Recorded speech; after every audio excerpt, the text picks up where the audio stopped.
మనం డబ్బు కోసం పనిచేస్తే భవిష్యత్తు కాదు, మన డబ్బు మన కోసం పనిచేయాలి. శాలరీ ఎంత పెరిగిందని చూస్తున్నాం కానీ నువ్వు సంపాదించిన మనీ ఎంతలో గ్రోత్ చూస్తున్నావా కదా.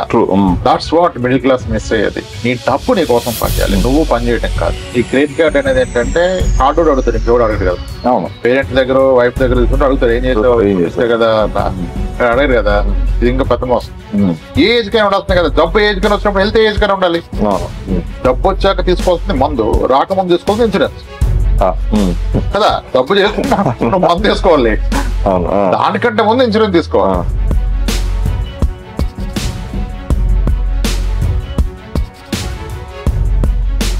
హాయ్ సార్, రామప్రసాద్ గారు.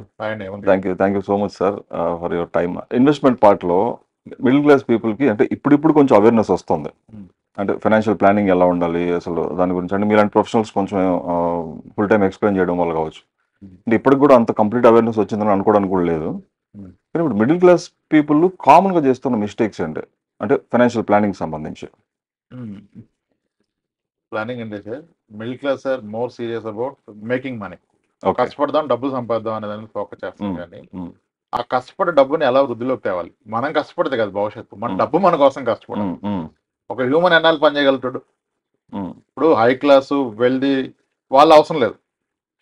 రిచ్ అంటే ఎవడు? పని చేయకుండా పైసలు ఉన్నాడు రిచ్. జీవితానికి సరిపడే డబ్బులు ఉన్నాడు రిచ్. మిడిల్ క్లాస్ అంటే ఏంటి? భవిష్యత్తు కోసం డబ్బులు సంపాదిస్తున్నాడు. అంతే. కసిగా సంపాదిస్తాం, కష్టపడతాం, సాలరీ గ్రో అవ్వాలని చూస్తాం, కెరీర్లో గ్రో అవ్వాలని చూస్తాం. ఇదంతా బాగుంది. కానీ నీ భవిష్యత్తు, నువ్వు పడ్డ కష్టం నీకు వస్తున్న డబ్బు కాదు, దాన్ని నువ్వు పెడుతున్న పెట్టుబడి నిర్ణయిస్తుంది నీ భవిష్యత్తు, నీ పిల్లల భవిష్యత్తు. నువ్వు ఎంత కష్టపడ్డావు, ఎంత సంపాదించావు కాదు, దాన్ని ఎలా ఇన్వెస్ట్ చేస్తావు, దాన్ని ఎంత బాగా గ్రో చేస్తున్నావు. మనం డబ్బు కోసం పనిచేస్తే భవిష్యత్తు కాదు, మన డబ్బు మన కోసం పనిచేయాలి. దానికి అదిగా పనిచేయదు. దాన్ని సరైన పనిలో పెట్టాలి. ఎందుకంటే అది హ్యూమన్, మనకంటూ ఒక ఓల్డ్ ఏజ్ ఉంది, సిక్ అవుతాం, వెకేషన్ కావాలి, టైర్డ్ అయిపోతాం. కానీ డబ్బు పనిలో పెడితే, మన డబ్బుని పనిలో పెట్టాలనే విషయం మర్చిపోయి మనం డబ్బు కోసం పని. నేను ఎంత గ్రో అయ్యా, నా శాలరీ ఎంత పెరిగిందని చూస్తున్నాం కానీ నువ్వు సంపాదించిన మనీ ఎంతలో గ్రో అవుతుంది చూస్తున్నావా కదా. That's what middle class miss అయ్యేది. మీరు రిచ్ పీపుల్, వెల్దీ, ఇంకా హెచ్ఎన్ఐ, అల్ట్రా హెచ్ఎన్ అన్నప్పుడు వాళ్ళు ప్రతి దాన్ని నెంబర్తో మేనేజ్ చేస్తారు.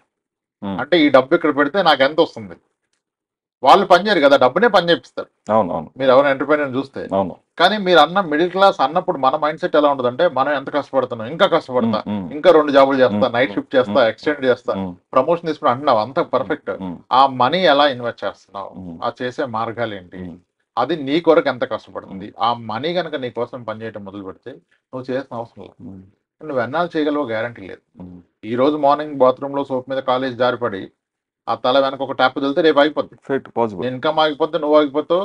అదృష్టం పోకపోతే నువ్వు బెడ్ని పెడితే మళ్ళీ ఫ్యామిలీ అంతా సపరేట్. అది కాదు కదా. నీ డబ్బు నీ కోసం పనిచేయాలి, నువ్వు పని చేయటం కాదు. ఈ పాయింట్ మిస్ అయిపోతారు. అంటే ఇంత కష్టపడుతూ కూడా ఎవ్రీడే ర్యాట్ రేస్ మళ్ళీ అదే టైం ఉండదు. ఇది డబ్బుని ఇన్వెస్ట్ చేయడానికి, డబ్బు గురించి నేర్చుకోవడానికి, ఆలోచించడానికి టైం ఉండదు. మనం పని కష్టం అంతా డబ్బు సంపాదించడానికి చేస్తాం. అక్కడ రాగలదు. ఓకే, అంటే ఎట్లా ప్లాన్ చేసుకోవాలంటారు సార్ ఒక మిడిల్ క్లాస్ పర్సన్? అంటే ఏ టైంలో ఇన్వెస్ట్మెంట్ ప్లానింగ్ ఎలా చేసుకోవాలి? అంటే రైట్ ఏజ్ ఏదన్నా ఉందా దానికి? ఏమన్నా రైట్ ఏజ్ ఏం లేదు, మన బాధ్యతలను బట్టి ప్లానింగ్. ఏ బాధ్యత లేకపోతే ఏ ప్లానింగ్ అక్కర్లా. when I'm committed, I have a wife, kids, parents, dependents ఉంటే I should plan from my first rupee. Again it depends.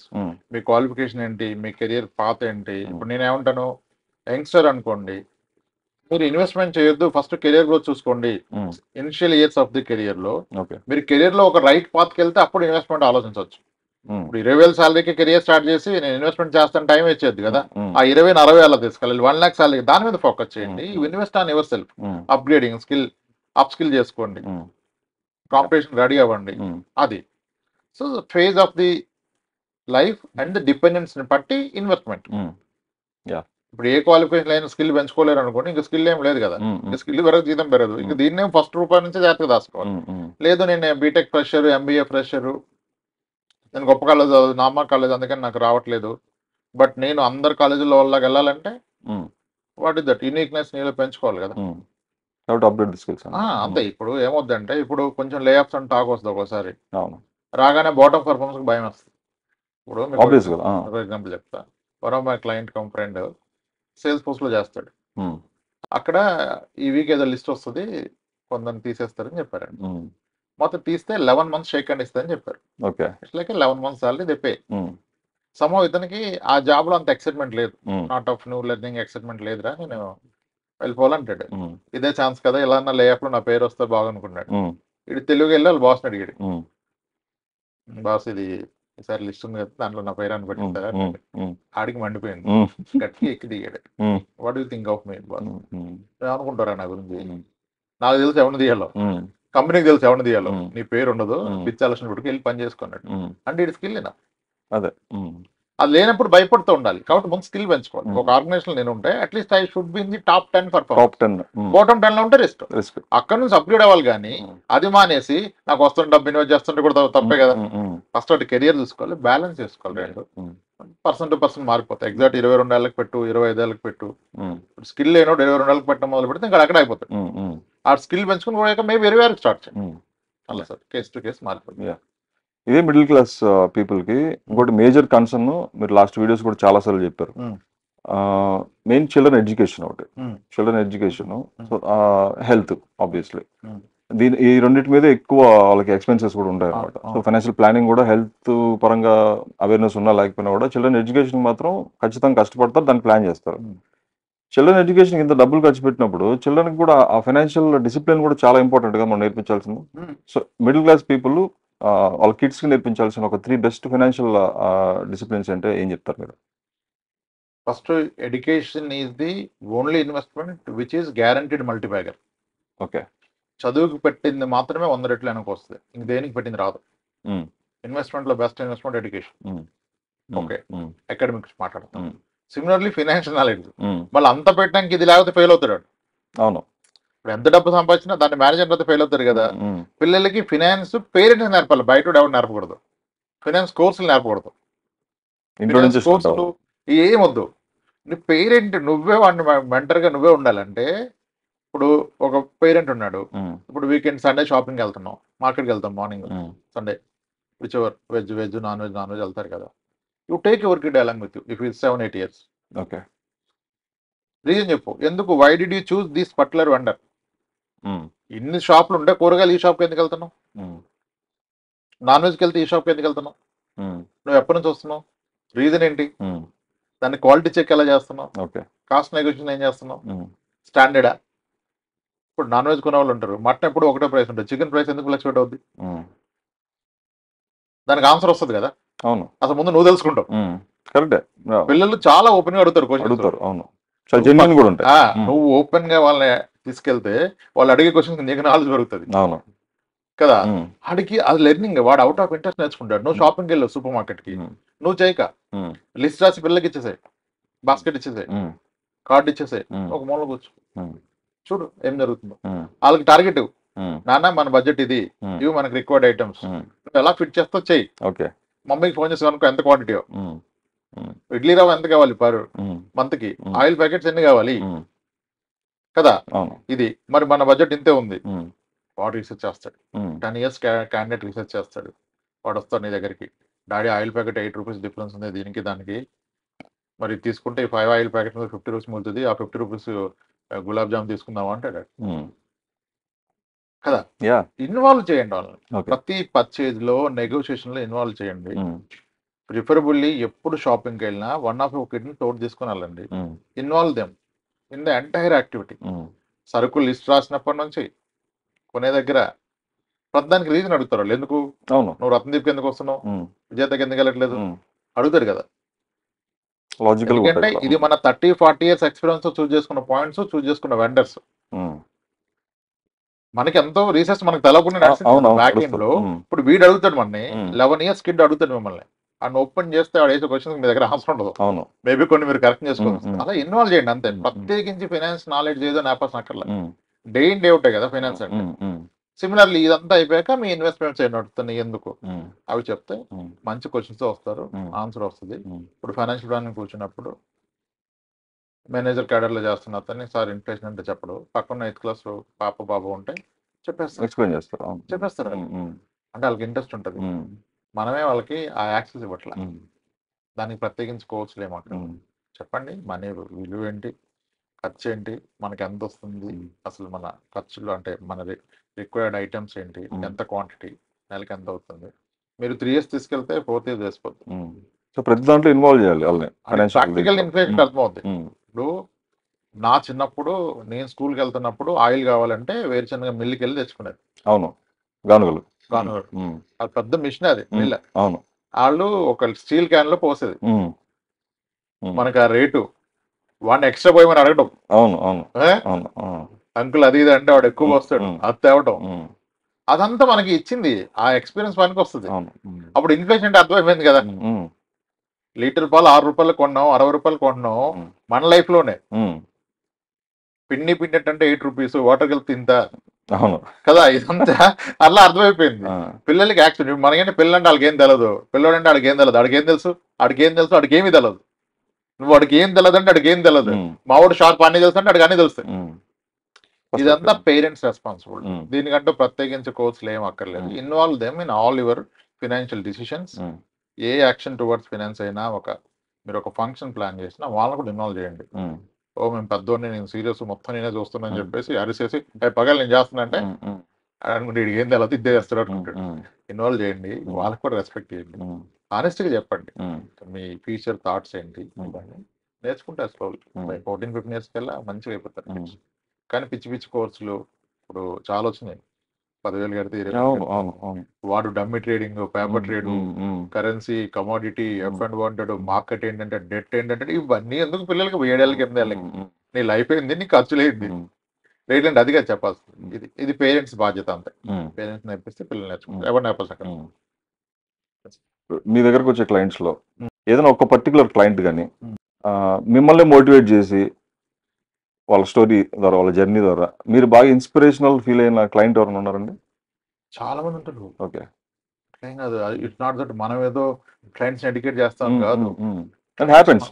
వాళ్ళ జర్నీ కూడా అంటే చాలా మంది అంటే అవుట్ ఆఫ్ 20-30లో ఒకళ్ళు ఎంత బాగా ప్లాన్ చేస్తారో మనకే షాక్ వేస్తుంది. మనకు తెలియని ప్రొడక్ట్స్ కూడా తీసుకొని ఉంటారు. అసలు ఎంత కన్సర్న్ ఉంటుందంటే కొంతమందికి, సార్ ఇట్లా మా మదర్కి ఇంత మేజర్ ఇన్సిడెంట్ అయింది సార్, ఈ క్యాన్సర్ వచ్చింది సార్, 32 lakhs అయింది సార్, కానీ లక్కీలీ మనం హెల్త్ ఇన్సూరెన్స్ తీసుకోబట్టి కవర్ అయింది సార్ అంటాడు. ఎప్పుడంటే 4 years బ్యాక్. 4 years బ్యాక్ నువ్వు 25-30 lakhs కవర్ పెట్టుకున్నావా? హ్యూజ్ కదా, ఇంపార్టెంట్ కదా సార్ హెల్త్ ఇన్సూరెన్స్ అంటాడు. అరే అసలు ఏంటి అంటే, అదే సార్ నేను అందుకనే అప్పుడే ఇది తీసుకున్నా సార్, కంపెనీ ఉన్నా తీసుకొని పెట్టుకున్నా అంటాడు. అంటే ఎంత గొప్ప విషయం అది. ఇప్పుడు మీరు చెప్తున్నా కూడా 25 lakhs మినిమం పెట్టుకోండి, 50 lakhs పెట్టుకున్నా కూడా 5 lakhs 10 lakhs ఆపేస్తున్నారు చాలా మంది. అట్లా చెప్తారు. అది సార్ ఇంకా మనం లక్కీలు పెట్టుకున్నాం కాబట్టి అది అయిపోయింది సార్. ఇది మొత్తం చెప్పేస్తారు. ఇంకా మొత్తం ప్రతి గోల్ కి ఇది అటాచ్ చేసి ప్రతి గోల్ పేపర్ మీద రాసి పట్టుకొస్తారు. అరే ఎంత బాగా చేశాడు అని అనిపిస్తుంది. సార్ ఇంత డెట్లో పెట్టాలి కదా సార్, ఇంత ఈక్విటీ నేను మ్యూచువల్ ఫండ్స్ 10 years నుంచి చేస్తున్నా అంటాడు. 10 years బాగా నాకు వెళ్ళదు మ్యూచువల్ ఫండ్. మళ్ళీ అంటాడు, అసలు మీరు 10 years బ్యాక్ నాకు పరిచయం అయితే నువ్వు నాశనం అయిపోయాడు, అసలు అప్పుడు నాకు ఈ నాలెడ్జ్ లేదు. గ్రేట్ సార్ అంటే, అదే సార్ అప్పుడు మా రిపోర్టింగ్ బాస్ ఒక ఆయన చెప్పాడు సార్, నేను పూణేలో చేసినప్పుడు, ఢిల్లీలో చేసినప్పుడు, ఇంకా అప్పటి నుంచి నేను ఇదంతా ఫాలో అయ్యాను సార్ ప్యాటర్న్. ఈరోజు mutual fund 2 crores change sir. Sir ఇస్తారని చెప్తారు. చాలా ఇన్స్పైరింగ్ ఉంటుంది. ప్రతి గోల్ ని, ఫ్యూచర్ నీడ్ ని అడ్రస్ చేశారు వాళ్ళు. ప్రతి నీడ్ అడ్రస్ చేశారు. అంత డిసిప్లిన్ ఉంటుంది. అంటే ఏ ఏజ్ గ్రూప్ సార్ వీళ్ళంతా? ఎక్కువగా 36 అండ్ అబౌవ్. ఓకే, అంటే కొంతమంది ఇక పేరెంట్స్ ఆల్రెడీ ఫైనాన్స్ బ్యాక్గ్రౌండ్ లో చెప్తారు కదా, వాళ్ళు బాగానే ఉంటారు. 26కే అది పెద్ద ఆస్పిరేషన్స్ ఉంటాయి. Sir I want to see 10 crores in 10 years sir, this is what my plan is sir, I'm doing 2 lakhs SIP, debt ఇంత పెడతాను సార్, ఇది ఏం చెప్తారు. అది అసోసియేషన్ ఎఫెక్ట్ కూడా ఉండొచ్చు. అసోసియేషన్ ఎఫెక్ట్ ఉంటుంది పర్టికులర్లీ ఫైనాన్షియల్ ఆస్పెక్ట్స్ లో. మన చుట్టూ అసలు మనం ఎట్లాంటి ఎన్వైరన్మెంట్ లో మనం పెరుగుతున్నాము, మనం గ్రో అప్ కానీ ఇవన్నీ కూడా ఇంపాక్ట్ అవుతాయి కదా. అవే ఇంపాక్ట్ అవుతాయి, అవే తయారు చేస్తాయి. So inspirational story okay. ఎవరన్నా ఆ స్టోరీ విన్న తర్వాత అసలు ఇట్లా ఇంత దారుణమైన ఫైనాన్షియల్ ప్లానింగ్ ఉంటుందా అని అనిపించినవి కూడా ఉన్నాయి? ఎవ్రీ వీక్ 2-3 వస్తాయి. ఓకే, ఒక 25 years ఏజ్ ఉన్న అమ్మాయి, ఐటీలో చేస్తున్న అమ్మాయి, ట్రేడింగ్ చేసి 8 lakhs పోగొట్టాను. మళ్ళీ గొప్ప ప్యాకేజ్ కాదు, 8 lakhs. అసలు నువ్వేం చేసావు అమ్మా ట్రేడ్ అంటే, మా కొలీగ్స్ చెప్పారు సార్, డబ్బులు వస్తాయి, ఇలా చేయొచ్చు, చాలా ఈజీ, మనకి ఎటు తిరిగి మంత్లీ 40,000-50,000 వర్కౌట్ అయింది, మన సాలరీ కంటే ఎక్కువ కదా, ఏదైనా అడిషనల్ కదా అన్నారు సార్. యాక్చువల్గా మా సిస్టర్కి మ్యారేజ్ అయిపోయింది. ఈ కమింగ్ దసరాకి మేము కొంచెం డబ్బులు ఇవ్వాల్సి ఉంది మా బావగారికి. ఓకే. మా నాన్నగారు డైలీ వేస్కి వెళ్తారు, చాలా కష్టపడి చదివించారు సార్. మా అక్కంటే డిగ్రీ కానీ నన్ను ఇంజనీరింగ్ చెప్పించారు కదా, సో అది ఇస్తానని రెస్పాన్సిబిలిటీ నాది. ఆ డబ్బు గురించి కూడబెడుతున్నా. ఇన్ ది ప్రాసెస్ ఇదైతే ఇంకెక్కువ వస్తుంది కదా, ఆ డబ్బుని ఫస్ట్ ఇక్కడ పెట్టి ట్రేడింగ్లో వస్తే అది ఎక్స్ట్రా ఇస్తే ఇది మిగిలిపోద్ది, తర్వాత నా పెళ్లి దాచుకోవచ్చు, మా పేరెంట్స్ హ్యాపీ పడదని ట్రై చేస్తాను సార్. మొత్తం పోయినాయి. ఎలా నమ్ముతారు మీరు అన్న? వాళ్ళు వస్తానని చెప్పారు సార్ మా కొలీగ్స్ అంతా. ఇప్పుడు ఉన్నారు అమ్మ వాళ్ళని అంటే, ఇప్పుడు నన్ను కనపడుతున్న దగ్గర రావట్లేదు సార్, వెళ్ళిపోతున్నారు దూరంగా. ఇప్పుడు ఏం చెప్తాం మీ ఫాదర్ కన్నా? అదే సార్ చెప్పాలి కదా సార్, ఎట్టి బస్సులో చెప్పకండి. అదేంటి సార్ అంది, ఆయనకి నీ మీద ఒక నమ్మకం ఉంది. ఈ రోజుకి డైలీ వేజ్కి వెళ్తున్నారు, నేను చదివించారు, నువ్వు ఐటీ ఎంప్లాయ్ అంటే ఆయన ఎక్కడ పనికి వెళ్ళినా నీ పేరు చెప్పుకుంటాడు గర్వంగా. అంతే, నా కూతురు. అవును, అంటే ఇద్దరు అమ్మాయిలని, అది ధైర్యం ఉంది. ఇప్పుడు ఈ ఒక్క తప్పు చేశానని చెప్తే ఆయన ఏమో ధైర్యం పూర్తిగా పోతుంది, నమ్మకం పోతుంది. అది పోగొట్టుకోకండి. ఏం చేయమంటారు సార్? అది ఏం లేదు, ఫస్ట్ ఒక పర్సనల్ లోన్ తీసుకో, దాంతో ఇది ఇచ్చేసి ఈ లోన్ ఈఎంఐ బడ్డీనా ఓకే, ఆల్రెడీ అన్నిటికీ లెక్కలు ఉన్నాయి. ఎంత ఈఎంఐ పడుతుందో to that extent salary hike పెరగాల్సిందే. టేక్ ఏ చేంజ్, జాబ్ మారాల్సింది. నీకు ఆప్షన్ నువ్వు చేస్తే తప్పు కదా, శిక్ష నువ్వే వేసుకోవాలి. కానీ ఈ వయసులో ప్రతి ఒక్కరు ఫ్రెండ్షిప్ చేస్తారు, నువ్వు అది అర్థం చేసుకో. నువ్వు చక్కగా ఉన్నావు కదా, ప్రతి ఒక్కరు ఇంప్రూవ్ చేయడానికి ట్రై చేస్తావు. అవును, అది దేని కొరకని కావచ్చు, వాడు నమ్మక వచ్చిన ప్రతి ఒక్కరు ఫ్రెండ్ నా మేలు కోరుతున్నాను అనుకుంటే ఎలా? అంతేగా కదా, అది అర్థం చేసుకో. నీ ఏజ్కి నువ్వు చాలా కేర్ఫుల్గా ఉండాలని చెప్పాను. ఇది ఒక స్టోరీ. చాలా మంది ఇంకా అంతే, డబ్బులు పోగొట్టడం, ట్రేడింగ్ లో పోగొట్టడం, బెట్టింగ్ లో పోగొట్టడం, అసలు ఇంకా మీరు నమ్మలేని ప్రొఫైల్స్ ఉంటాయి. ఓకే. ఒక డాక్టర్ అంటారు, రాంప్రసాద్ నీకు చేయాలో వద్దనుకున్నా కానీ ఫోన్ చేశాను, మళ్ళీ వాళ్ళ వైఫ్ నా దగ్గర చేస్తాను, నేను అంతకుముందు చెప్పండి. మొత్తం మీద 60 లక్షల దాకా పోయింది రాంప్రసాద్, కానీ 80% మేడం చెప్పుడు. అంటే ట్రేడింగ్ సార్, ట్రేడింగ్ లోనే ఓకే 60 లక్షలు పోయింది, కానీ 80% మేడం చెప్పి చంపేస్తున్నాను.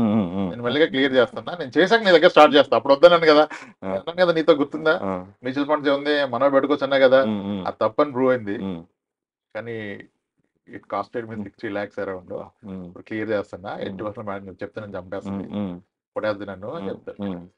రియలైజ్ అయ్యి ఇట్లా ఎక్కువ మంది డబ్బులు పోగొడతారు. ట్రేడింగ్లు, బెట్టింగ్, బయట వడ్డీకి అప్పిచ్చి పోగొట్టడం, బిగ్గర్ చిట్టీలు కట్టి. బెంగళూరు నుంచి ఒక ఆయన వచ్చారు, 50 లక్షల చిట్టు.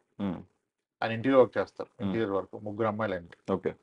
స్థలం కొనుక్కున్నాడు 30-40, బెంగళూరులో 30-40 సైజులో ఉంటాయి, కొనుక్కున్నాడు. కన్స్ట్రక్షన్ కట్టడం డ్రీమ్. ఓకే. పెద్ద చిట్టు వేశారు, 50 lakh చిట్టు. మెచ్యూరిటీకి 2 months ముందే వేసినట్టు పారిపోయాడు. చిట్టు ఆయన దగ్గర 9 years గా వేస్తున్నాడు చిట్టు. గాన్ కదా, వెళ్ళిపోయింది. చిన్న మిస్టేక్ కాదు అది. మనం 5 ఏళ్ల నుంచి చేస్తున్నాం సార్, ఇప్పటిదాకా గ్యారెంటీ. అరే ఆ గ్యారెంటీ ఉన్నప్పుడే ఒకసారి వెళ్ళిపోతాడు. అంతే, అదే ఆయన మోసం చేశాడు, ఇంటెన్షన్ కాకపోవచ్చు, సిస్టమ్ వర్కౌట్ అవ్వకపోవచ్చు. ఇలా అంటే మీ లైఫ్ టైంలో సచ్ బిగ్గర్ అమౌంట్ బెట్టింగ్ పెట్టదు కదా ఏదైనా, ఎలా నమ్ముతారు? ఒక రెగ్యులేటరీ సేఫ్టీ ఉండాలి కదా, కదా. ఇట్లా చేస్తారు ఎవ్రీ వీక్. తప్పులు చేసిన దొరుకుతాయి ఎక్కువ, కరెక్ట్ చేసిన తక్కువ దొరుకుతారు, కానీ వాళ్ళు చాలా ఇన్స్పైరింగ్ ఉంటారు. ఈ తప్పు చేస్తే కామన్ ఇంకే అవి, కానీ చాలా మనకి ఇన్స్పైరింగ్ ఉంటారు. ఎంత ప్లానింగ్ ఉంటుందా అని షాక్ అయిపోతాం కొంతమంది చూస్తే. అంటే ఈ టైప్ ఆఫ్ చిన్న చిన్న మిస్టేక్స్ వల్ల చేస్తున్నప్పుడు కూడా మొత్తం ఒక లైఫ్ టైం సేవింగ్స్ మొత్తం గోయింగ్ ఫర్ టాస్ కదా. పోద్ది. ఇప్పుడు ఒక అంత పెద్ద చిట్టు ఆయన లైఫ్ టైం ఎండింగ్ అన్ని కూడబెట్టేసింది, అది పోయింది. చాలా మంది ఇప్పుడు ఇంత మనీ 10 years ఇన్కమ్ ఒకసారి బెట్టింగ్ ట్రేడింగ్ అలవాటు అయితే పోగొడతారు, పెద్ద పెద్ద చిట్టీలు వేసి పోగొడతారు. ఒక హెల్త్ ప్రాబ్లం వస్తే ఫ్యామిలీలో 10 years ఫ్యామిలీ వెనక్కి వెళ్ళిపోద్ది, మొత్తం జీరో అయిపోద్ది, మళ్ళీ స్టార్ట్ చేయాలి, ఇవన్నీ అవుతాయి. అంత అదర్ సైడ్ మంచి చేసిన వాళ్ళు ఇంకా ఎంత బాగుంటుందో. సార్ నా శాలరీ 80,000 సార్ అంటాడు. 80,000కి ఏం చేస్తాను అనుకుంటాం, రెంటల్ ఇన్కమ్ ఒక 60,000 ఉంది సార్, ఇంట్రెస్ట్ ఇన్కమ్ 30,000 వస్తుంది సార్, కానీ అంత క్లోజ్ ఫ్రెండ్స్కి ఇచ్చాను సార్, రూ. 2 సార్ అంతే. అంటే మొత్తం మీద అయితే శాలరీ కాకుండా 1,10,000 వస్తుంది. అంటే ఆయన పని చేయకుండా ఆయన అసెట్స్ పనిలో పెడితే 1,10,000 వస్తుంది, ఇది రిటైర్డ్. అది ఫైనాన్షియల్ ఫ్రీడమ్, అది గ్రేట్ అచీవ్మెంట్. మీరు పని చేస్తే వచ్చేది కాదు, మీ డబ్బు పని చేసి మీకు వచ్చేది గొప్ప, అది స్టాండర్డ్. అది మీ దీనికన్నా ఎక్కువ వచ్చింది కదా, మన అన్ని కంటే ఎక్కువ ఉంది, అది గ్యారంటీడ్. ఇంకా నీకు జాబ్ పోద్ది, వస్తుంది, ఏం అక్కర్లేదు కదా. అట్లా చాలా మంది చేస్తారు. వాళ్ళకున్న మళ్ళీ మళ్ళీ మనం అన్నట్టు మ్యూచువల్ ఫండ్ స్టాక్స్ అనేం కాదుగా, ఆయనకున్న నాలెడ్జ్ లో మల్టిపుల్ రిసోర్స్ నుంచి చాలా మంది ఉంటారు. సార్ మేము గవర్నమెంట్ హాస్పిటల్స్కి వీళ్ళని సప్లై చేస్తాం సార్, జైల్లో మేము బార్బర్ని పంపించి షేవింగ్ అనేది చేపిస్తాం sir. Okay okay company start చేస్తాం. మనకి ప్యాసివ్గా అంటే మనం యాక్టివ్ కాదు సార్. మనకి మంత్లీ ఇంత వస్తుంది సార్. మనం ఇట్లా నర్సెస్ సప్లై చేస్తాం అని చెప్తారు. ఎన్ని డిఫరెంట్ బిజినెస్ మోడల్ చెప్తారు. Multiple passive incomes sources build చేశారు. అరే ఇన్ని ఉంటాయి అనుకుంటా. మా ఫ్రెండ్ కంపెనీ ఇంత పెట్టాను సార్, ఇంత ఇస్తాడు సార్, వాడు మ్యాన్ పవర్ సప్లై చేస్తాడు, ఇది ట్రైనింగ్ ఇన్స్టిట్యూట్లో అట్లా. ఆ థాట్ ప్రాసెస్ ఉన్న వాళ్ళు చాలా మార్గాలు ఎదుర్కొని చేస్తారు. చాలా ఇన్స్పైరింగ్ ఉంటాయి. నెంబర్ ఆఫ్ ఆపర్చునిటీస్ 2 సైడ్లు ఉంటాయి. ఇప్పుడు మీరు అన్నట్టు ఈ చిన్న ఈ బెట్టింగ్స్ లేకపోతే కైండ్ ఆఫ్ ట్రేడింగ్స్ మీద వాటి మీద పెట్టడం, ఇంకా చాలా మంది చేస్తున్న మిస్టేక్స్ అంటే ఇక్కడ క్రెడిట్ కార్డ్ ఇన్వాల్వ్ చేయడం. అంటే ఫస్ట్ ఆఫ్ ఆల్ పోగొట్టుకోవడం అనేది వితౌట్ ల్యాక్ ఆఫ్ నాలెడ్జ్, ఏదో ఎవరో చెప్పారు నెలకి ఎంత 50,000 వస్తుంది, ₹1,00,000 వస్తుంది అని ఒక ఆస్పెక్ట్లో పెట్టేయడం ఒకటి. ల్యాక్ ఆఫ్ నాలెడ్జ్ పక్కన పెడితే అట్లీస్ట్ మన దగ్గర ఉన్న డబ్బులు పెట్టకుండా దాన్ని కూడా మళ్ళీ అప్పు చేసి క్రెడిట్ కార్డ్స్ని వాడి స్వైప్ చేసి, అంటే నేను ఒక కేసు చెప్తాను సార్. క్రెడిట్ కార్డ్ నుంచి అమౌంట్ డ్రా చేయడం, దాన్ని తీసుకెళ్ళి ఇంట్రాడేలో పెట్టడం. అంటే దీనిలో వచ్చిన తర్వాత దీనిలో పే చేద్దాం ఒక ఇంటెన్షన్తో పెడతారు. అది ఒకసారి వచ్చింది అనుకోండి, నెక్స్ట్ టైం పోతుంది. పోయినప్పుడు మళ్ళీ దీన్ని అప్పు చేసి మళ్ళీ క్రెడిట్ కార్డు కట్టుకుంటున్నారు, మళ్ళీ దానిలో నుంచి మళ్ళీ తీసి మళ్ళీ దీనిలో పెడుతున్నారు. ఇట్లా ఆల్మోస్ట్ lakhs of rupees అట్లా మన కళ్ళ ముందు వెళ్ళిపోతున్నాయి. మిడిల్ క్లాస్ పీపుల్ చాలా ఎఫెక్ట్ అవుతున్నారు కదా. అసలు ఎనీ బెట్టింగ్ యాక్టివిటీ క్రెడిట్ మీదకి వెళ్ళిపోతారు. క్రెడిట్ కార్డ్ అనే కాదు, క్రెడిట్ అప్పు చేసి బెట్టింగ్ చేస్తారు. అవును, ఇనిషియల్ గా ఉన్న డబ్బులు చేస్తారు, అది పోయాక రికవర్ చేయడానికి అప్పులు మొదలు పెడతారు. ఈ క్రెడిట్ కార్డ్ అనేది ఏంటంటే కార్డు అడుగుతారు, ఇంకెవడు అడగడు కదా. అవును, అంతే అంతే అంతే. ఇప్పుడు పేరెంట్ దగ్గర వైఫ్ దగ్గర తీసుకుంటే అడుగుతారు, ఏం చేసావు కదా, అడగరు కదా. ఇది ఇంకా పెద్ద మోసం. దీన్ని ఏంటి, మనకేమో మన వ్యవస్థ ఎలా ఉంటుందంటే ఒక క్రెడిట్ కార్డు ఉంటే క్రెడిట్ పే చేసుకుని కార్డులు ఇస్తాడు. ఇక్కడ ముందే ప్రిపేర్డ్ ఒక పిచ్చి రెడీ చేస్తాడు, 6 కార్డులు ఈచ్ 3 లక్షలు 5 లక్షలు చేసి ఒకేసారి ఇంకా 40-50 లక్షలు బెట్టింగ్ చేసి చాలా మంది ఉన్నారు. అది యాక్చువల్ గా అంత డబ్బు పోయినప్పుడు ఏమైందంటే, డబ్బు ఒకటే పోతే బాధ లేదు అసలు. డబ్బు వస్తే తెచ్చుకోవచ్చు, కానీ జబ్బు వస్తే ఖర్చు పెట్టలేదు. ఈ ప్రాసెస్ లో జబ్బు వచ్చేస్తుంది. చాలా హైపర్ టెన్షన్లు, డయాబెటీస్లు, only because of the speculative activities. డబ్బు పోగొట్టడం, ఆ బాధతో జబ్బులు వస్తాయి. అందరూ తల ఒక చేసి పైకి లేపినా వచ్చిన జబ్బు పోదు. చార్టెడ్ అకౌంటెంట్ కి ట్రేడింగ్ చేసి ఫేషియల్ పారాలిసిస్ వస్తాయి. ఒకటే గోల స్ట్రెస్. హ్యాపీగా ఆఫీస్కి వెళ్ళకుండా ప్రాక్టీస్ డబ్బులు వస్తాయి. అట్లా ఉండొచ్చు కదా.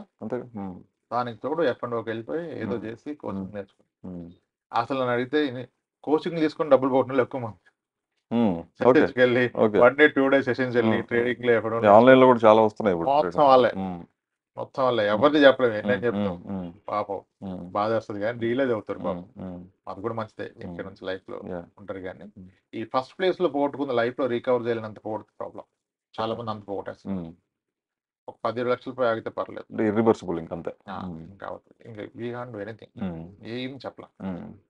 కానీ నీకు ఫ్యామిలీ ఉంది, యువర్ రెస్పాన్సిబుల్ అన్న ఒక పదం చెప్పదు లేదు అంతే.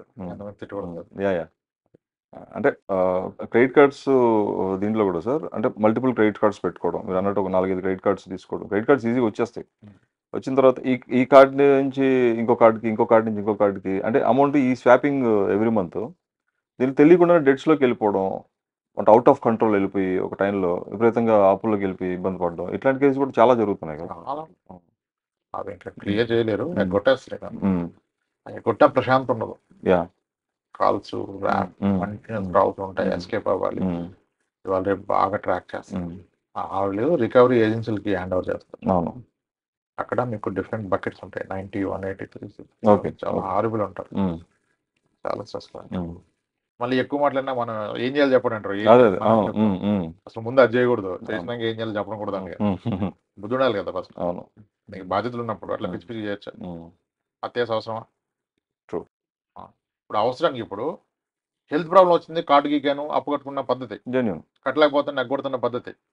నేను ట్రేడింగ్ చేసి పోగొట్టా అంటే అది పద్ధతి కాదు. గేమింగ్ ఆడిపోయింది పద్ధతి కాదు కదా. దాన్ని జాలు కూడా పడదు. అంతే అంతే, వదిలేయాలి. ఎవడ కర్మకాండ వదిలేదు, అంతే కదా. భార్య పిల్లలు బుద్ధి ఉండాలి, లేకుండా చేస్తే ఏం చేస్తాం, వదిలేయాలి. ఇంకా మీకు ఒక 10 years ఆఫ్ ఇన్వెస్ట్మెంట్ టార్గెట్ని పెట్టుకున్నప్పుడు అంటే ఏది బెస్ట్ అంటారు సార్? ఇప్పుడు రియల్ ఎస్టేట్ అంటే ఇన్వెస్టింగ్ ఆన్ ల్యాండ్ కావచ్చు, లేదా ఇంకేదన్నా ప్రాపర్టీ కావచ్చు, లేదంటే 10 years ఆఫ్ ఇన్వెస్ట్మెంట్ టార్గెట్లో మ్యూచువల్ ఫండ్స్ బెటర్ అంటారా? Real estate or mutual funds, ఈ రెండిట్లో ఏది బెస్ట్? ఆల్రెడీ మీరు ఒకటి ఇన్వెస్ట్ చేసుకుంటారు, రియల్ ఎస్టేట్ చేసుకుంటే మ్యూచువల్ ఫండ్ చేయండి కొత్తగా. ఓకే. అంటే ఆల్రెడీ నాకంటూ ప్రతి వ్యక్తి ఒక నెట్వర్క్ ఉంటుంది కదా, ఉంటుంది. ఏ నుంచి కావాలన్నా పేరెంట్స్ నుంచి వచ్చిన ఆస్తి ఉంటుంది కదా. దాంట్లో చూస్తే మోస్ట్లీ ఎవరికి చూసినా మాక్సిమం రియల్ ఎస్టేట్ ఉంటుంది. మరి అప్పుడు ఆల్రెడీ ఇది ఉంది కదా, కొత్తగా మ్యూచువల్ ఫండ్ లాంటివి ట్రై చేయొచ్చు. ఓకే. నీకు ఆల్రెడీ ఇది ఉంది కదా, మొత్తం ఇదే ఉంటే నువ్వు ఓవర్ వెయిట్ అయిపోవట్లా. ఇప్పుడు ఏముండదు, జనాల ప్రాబ్లం ఏంటంటే మ్యూచువల్ ఫండ్ లో ఒక 10 లక్షలు పెట్టగానే అంత పెట్టావా నువ్వు అంటాడు. పెద్దలా కనపడుతుంది. ఇంకోటి వచ్చి don't put all eggs in one basket అన్నారు కదా, ఒక దగ్గర అలా పెడతా ఉంటాడు. ఒకసారి కూర్చో తమ్ముడు కూర్చోండి, ఎంత చెప్పు నీకు అంటే, మా పేరెంట్స్ ఇంట్లో నాకు వాటా వస్తుంది సార్, అది ఒక 2 కోట్లు ఉంటే కోటి వస్తుంది, నేను ఫ్లాట్ కొన్నా, అది నేను మొత్తం లోన్ క్లోజ్ చేసిన, 2 స్థలాలు ఉన్నాయి, మా అత్తగారి పొలం ఉంది, నీకు ఉన్నాయన్ని 4 కోట్లు రియల్ ఎస్టేట్లు ఉంటే నీకు ఎగ్స్ బకెట్ ఇవన్నీ గుర్తురేలే, ఒక బాస్కెట్ ఎగ్స్. మ్యూచువల్ ఫండ్ లో 10 లక్షలు పట్టగానే అమ్మో అన్ని ఒక దగ్గర పెడేస్తామండి. ఎంత తప్పుడు ఆలోచన సార్ అది కదా. సో మీకున్న ఓవరాల్ నెట్వర్క్ లో అసెట్ అలొకేషన్ అంటారు. అసెట్ అలొకేషన్ దేనికి ఎంత ఇవ్వాలి దాన్ని చూసుకొని పెట్టాలి. ఇప్పుడు నేనైతే సొంత ఇల్లు అయితే ఇల్లు కొనుక్కోమనే చెప్తా, ఎవరైనా చెప్పిన. మ్యూచువల్ ఫండ్స్ ఆపేసేయండి ఫస్ట్. అంటే మీ సెక్యూర్డ్ జాబ్ లో ఉండి కెరియర్ గ్రోత్ ఉంటే ఒక ఇల్లు కొనుక్కోండి. ఫస్ట్ ఇల్లు. అసలు ప్రయారిటీ ఫ్యామిలీ అంటే, ఫ్యామిలీ ఈజ్ ప్రయారిటీ. ఆ క్లారిటీ లేకపోతే నాశనం అయిపోతారు ఎవడైనా. ముందు ఫ్రెండ్స్, సొసైటీ, దేశాన్ని ఇంప్రెస్ చేయడం కాదు కదా, నీ ఫ్యామిలీ ఈజ్ నీ ప్రయారిటీ. ఎందుకంటే ఇప్పుడు ఒక వ్యక్తి సన్నగా బెడ్రిన్ అయితే కదలేని కండిషన్ వస్తాయి, ఎవడొచ్చి నీకు సేవలు చేస్తాడు, ఎవడు నీ డైపర్ మారుస్తాడు, ఆటి నీ ప్రయారిటీ. డబ్బులు తీసుకొని వచ్చి మార్చేవాడు కాదు, నీ మీద ప్రేమతో పొద్దున్న నేను క్లీన్, ఆడి నీ ప్రయారిటీ. అది ఎవడో చూస్తే నీ ఫ్యామిలీ అంతా అర్థమవుతుంది. అంటే ఈ family is your priority in the life టైంలో. అప్పుడు ఆ ఫ్యామిలీకి నువ్వు ఏమి వేయాలనేది నీ ప్రయారిటీ. ఆ ఫ్యామిలీకి ఒక వ్యక్తి ఇచ్చే బెస్ట్ గిఫ్ట్ ఏది అంటే అది హౌస్, ఇల్లు. నీ కష్టం, సుఖం, సెలబ్రేషన్ అన్ని ఇంట్లో కదా, నీ రిలేషన్ బిల్డ్ అయ్యేది ఇంట్లో కదా. అది నీదైతే ఎంత ఆనందం ఉంటుంది. సరే అది కొనలేకపోయినా పెద్ద ఇల్లు పెట్టుకో. ఇల్లు అంటే ఓనా లోనా రెంటెడా కాదు, ఓన్ ఉంటే ఎక్సలెంట్, లేకపోతే పెద్దది పెట్టుకో, అక్కడ కాంప్రమైజ్ కాక. ఇట్లా అవకాశం వచ్చినప్పుడు డబ్బు ఉంటే ఫస్ట్ ఒక ఇల్లు తీసుకో, సాటిస్ఫాక్షన్ కదా, దాని తర్వాత అన్ని బిల్డ్ చేయగలుగుతాం. ఎవడైనా ఎంత సంపాదించుకొని అడుగుతాడా? మన ఊరు వెళ్తే, హైదరాబాద్ లో జాబ్ చేస్తూ ఊరు వెళ్తే ఇల్లు కొన్నావా అడుగుతాడు కదా. అదే వయసు పైన అయితే పెళ్ళి ఎప్పుడు రా అంటాడు. ఆ రెండు మస్ట్, ఆ రెండు ఎంత ఎర్లీగా చేస్తే అంత మంచిది కదా. ఇల్లు కొనుక్కోవాలి డబ్బు ఉంటే, తర్వాత ఇన్వెస్ట్మెంట్ స్టార్ట్ చేయాలి. అంటే ఇల్లు కొనేంత డబ్బు లేదు, ఎప్పటికీ రాదంటే ఇంకొద్ది ఇన్వెస్ట్మెంట్ నీ వల్ల అవదుక. ఇల్లు అప్పు చేసుకొనొద్దు, అంటే బ్యాంక్ అప్పు చేయొచ్చు, అప్పటి బయట అప్పులు కాదు, బ్యాంక్ ఇస్తే అది పర్ఫెక్ట్ లోన్. ఇప్పుడు హోమ్ లోన్ ఇంట్రెస్ట్ 7.35 వచ్చేసి ఆల్మోస్ట్ తగ్గింది. మొన్న చూస్తుందా bank of India, bank of Baroda recent కూడా మళ్ళీ తగ్గించాడు, 6.9కి వెళ్ళిపోద్ది. హోమ్ లోన్ ఇది చీపెస్ట్ లోన్, 60 పైసలు వడ్డీకి అప్పు వస్తుంది. 60 పైసలు వడ్డీకి ఎవడిస్తాడు? ఎవడెవడు కదా. మరి అప్పు మీద ఇల్లు తీసుకో, డబ్బు బ్యాంకర్ది, ఇల్లు నీది, ఆ డబ్బులతో కొనుక్కొని నువ్వు ఉంటూ ఎంజాయ్ చేస్తూ రెంట్ లేకుండా ఉండొచ్చు కదా. అది ఇల్లు కొనుక్కోమని చెప్తాను ఫస్ట్. తర్వాత మ్యూచువల్ ఫండ్ వాట్ ఎవర్.